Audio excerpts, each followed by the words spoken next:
The story begins with Jack Reynolds driving through the vast, empty expanse of the Utah desert. The sun is setting, casting long shadows across the barren landscape. Jack is on his way to deliver a load to a distant town, but he's behind schedule, and the long hours on the road are starting to take their toll. The endless desert stretches out before him, the only sign of life the occasional tumbleweed rolling across the highway. As the night deepens, Jack begins to feel the weight of exhaustion. He knows he needs to find a place to rest, but the desert is unforgiving, with no towns or rest stops in sight. Just as he's considering pulling over to the side of the road to sleep in the cab, he spots a faint glow in the distance, a cluster of lights that seem to beckon him off the main highway. Curious and desperate for a break, Jack takes the next exit and follows the narrow, winding road toward the lights. The road is rough and overgrown, the desert landscape closing in around him as he drives deeper into the unknown. After a few miles, he arrives at a small, forgotten town nestled in the middle of nowhere. The buildings are old and weathered, their windows dark, and their signs faded. It's a place that seems to have been abandoned long ago, yet the lights in the windows suggest other. Jack parks his truck at the edge of town and steps out, the cool night air brushing against his skin. The town is eerily quiet, with no signs of life other than the flickering lights in the windows. As he walks down the empty streets, the sense of unease grows stronger. The town feels frozen in time, as if it's been untouched for decades. As Jack explores the deserted streets, he notices strange details that set his nerves on edge. Doors slightly ajar, curtains fluttering in the windows, and the faint sound of music playing from somewhere in the distance.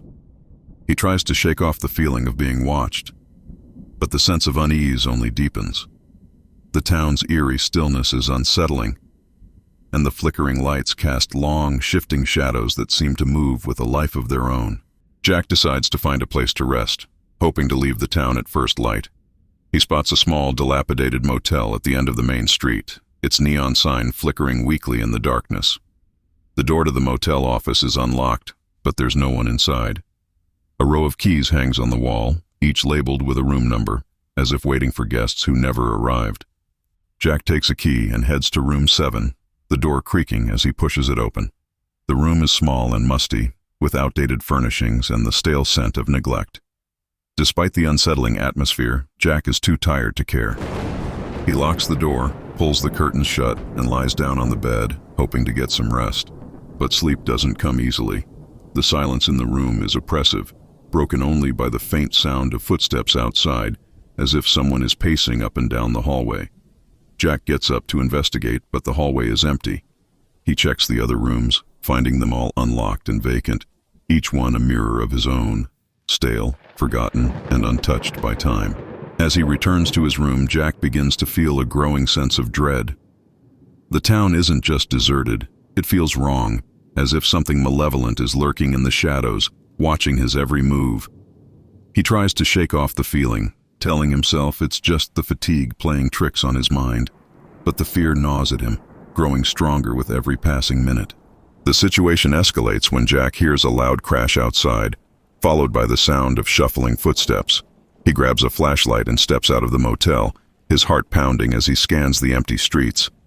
The town is still and silent, the only movement the flickering of the lights in the windows.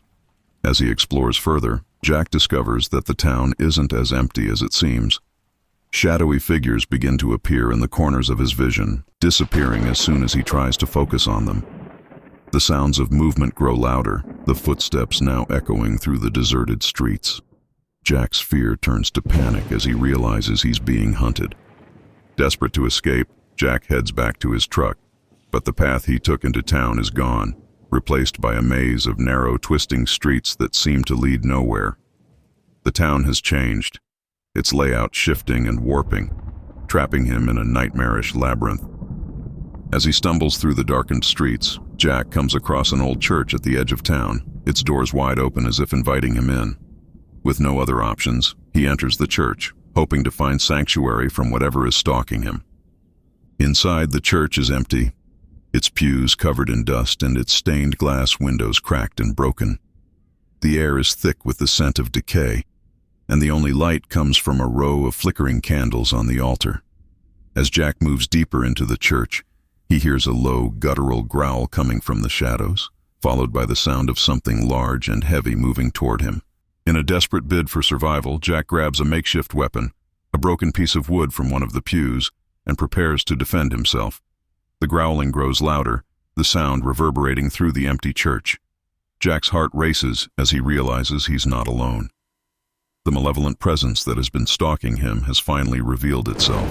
Just as the creature is about to attack, the first light of dawn breaks through the cracked windows of the church, bathing the room in a pale, eerie glow. The shadows retreat, and the oppressive atmosphere begins to lift. The growling fades into silence, and Jack realizes that whatever was hunting him has vanished with the arrival of daylight. Shaken but alive, Jack stumbles out of the church and back into the deserted streets. The town is still and empty, the shadows that once haunted him gone. The path back to his truck has reappeared, and the town now seems like a ghostly shell of its former self, with no signs of the malevolent presence that terrorized him through the night.